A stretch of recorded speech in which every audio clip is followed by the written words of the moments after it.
Doctor प्रांजल खेवलकर जे आता कस्टडीमध्ये आहेत, त्यांचा आयफोन हा पोलिसांच्या कस्टडीत आहे।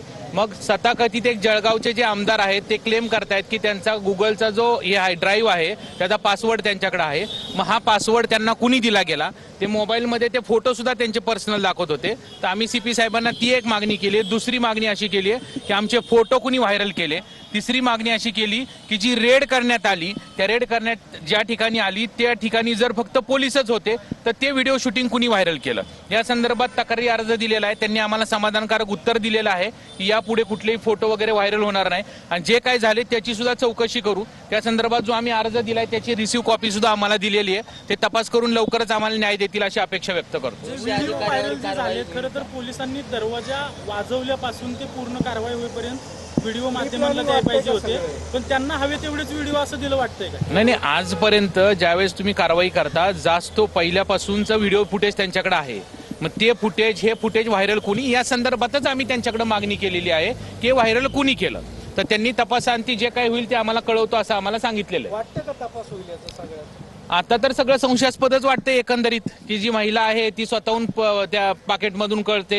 हे मुलं त्या डॉक्टरांना 4-5 दिवस अगोदर फोन करतात, नंतरून ते येतात, त्यांना डॉक्टरांनी बोलवलेलं नाहीये, ते अनवॉन्टेड गेस्ट आहेत, ते तिथे येतात, आल्यानंतर 10 मिनिटांनी दरवाजा वाजल्यानंतर ती महिला आल्यानंतर पोलीस काय सांगायच्या अगोदर ती महिला पुढे काढून देते। एकंदरीत हे संशयास्पद वाटतं, परंतु हा तपासाचा भाग आहे, तपासामध्ये निष्पन्न होईल आणि पोलिसांना अजूनपर्यंत विश्वास आहे। साहेबांना आम्ही ही विनंती केली की जे ब्लडचे जे सॅम्पल्स आहे नार्कोटिकचे ते सुद्धा लवकरात लवकर आपण मागून घ्यावेत। त्यासाठी सुद्धा सीपी साहेबांनी सकारात्मक प्रतिसाद दिलाय की ॲज अर्ली ॲज पॉसिबल आम्ही ते लवकरात लवकर कोर्टात दाखल करू।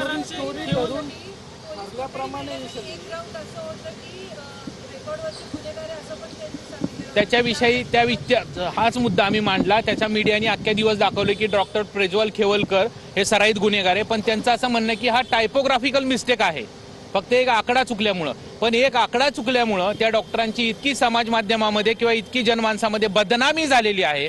ज्या डॉक्टरांनी कधी पोलीस स्टेशनचं तोंड पाहिलं नाही, ज्याच्या विरुद्ध साधी शिवीगाळ केल्याची एनसी सुद्धा नाही, त्याला सराईत गुन्हेगार म्हणून दाखवण्यात आलं। मी सकाळीच सांगितलं आहे, हो, मग ते त्यांचं असं म्हणणं आहे की हे टायपोग्राफिकल मिस्टेक आहे असं त्यांनी एक्सप्लेनेशन दिलं। हो, मान्य केलंय, 100% मान्य केलंय की हो, पहिलं आमचं टार्गेट जे असेल त्या आरोपींना बेल मिळवून देणं। कारण ह्याच्यामध्ये जी काय माहिती मिळते त्याच्यामध्ये जे 2 अनवॉन्टेड जे लोक आहेत त्या लोकांचा आमचा संबंध नव्हता। त्यांनी 5 दिवस आमच्याशी लगट करण्याचा प्रयत्न केला, वारंवार फोन केला आणि नंतरून ते उशिरा आले, दरवाजा वाजवला, इतर कुठलेही हॉटेल बंद आहे म्हणून आम्ही तुमच्याकडे आलोय असं सांगण्यात आलं आणि ते आल्यानंतरून ही रेड पडण्यात आली। हे लोक कुणाच्या संपर्कात होते त्याची काही चौकशीची नाही, ते आम्हाला कसं सांगतील? आमच्या संपर्कात हो सगळी मागणी केली, सर्व सखोल तपास करून सत्य बाहेर आणावी सगळी मागणी केलेली आहे। माझ्या संदर्भात जो आहे तो पोपटानी आणि जो यादव आहे याचा माझा कुठलाही संबंध नाही। हे झाली पाहिजे ना, सगळी चौकशी झाली पाहिजे, ह्याच्यातून जे सत्य बाहेर येईल त्याच्यासाठी आम्ही वाट पाहतोय आणि उद्याच्या रिपोर्टची सुद्धा वाट पाहतोय की उद्या काय येतंय।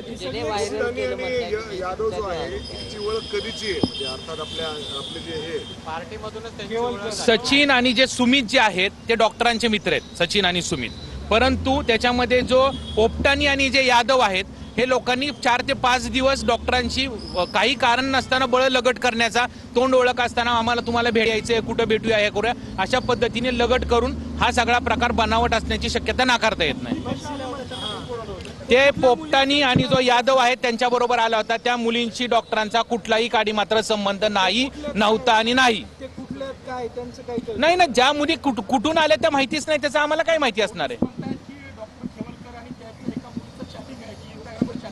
अहो, इंस्टाग्रामवर चॅटिंग झालं म्हणजे हे चॅटिंग त्यांनी दाखवावं ना की बाबा मी बोलवलं, मी ड्रग्ज घेऊन बोलवलं, हे दाखवावं ना। तुम्ही चॅटिंग आहे किंवा 100 जे 5-5, 10-10, 20-20 हजार फॉलोअर असतात, कुणाशी जर समजा हाय हॅलो बोललो तर त्या संदर्भात NDPSचा ऍक्ट लागू होतो का?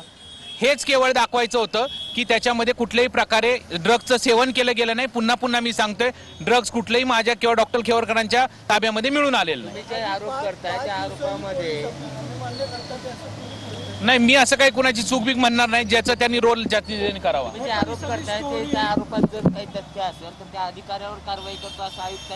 हे बघा, हे प्रकरण हा खूप हाईप झालेलं एकदम स्ट्रॉंग ही आहे नाही का, मीडियासमोर हे झालेलं हे छोटं प्रकरण नाही, एखाद्याच्या पर्सनल लिबर्टीचा आणि पर्सनल आयुष्याचा प्रश्न आहे। जर एखाद्याला जर अशा प्रकारे खोट्या गंभीर अंमली पदार्थासारख्याच्या केसमध्ये जर गुंतवणूक हे केलं असेल तर ते बाहेर आल्यानंतर ना ते 100% ठरवतील याच्याविषयी दाद मागायची काय करायचं. पण ही एखादी स्टोरी रचून सगळं केलेलं सगळं हे कसं प्रथमदर्शनी तर तसंच दिसून येते.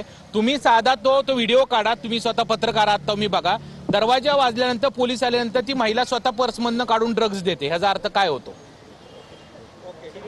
ओके यस यस ओके चलो बाय.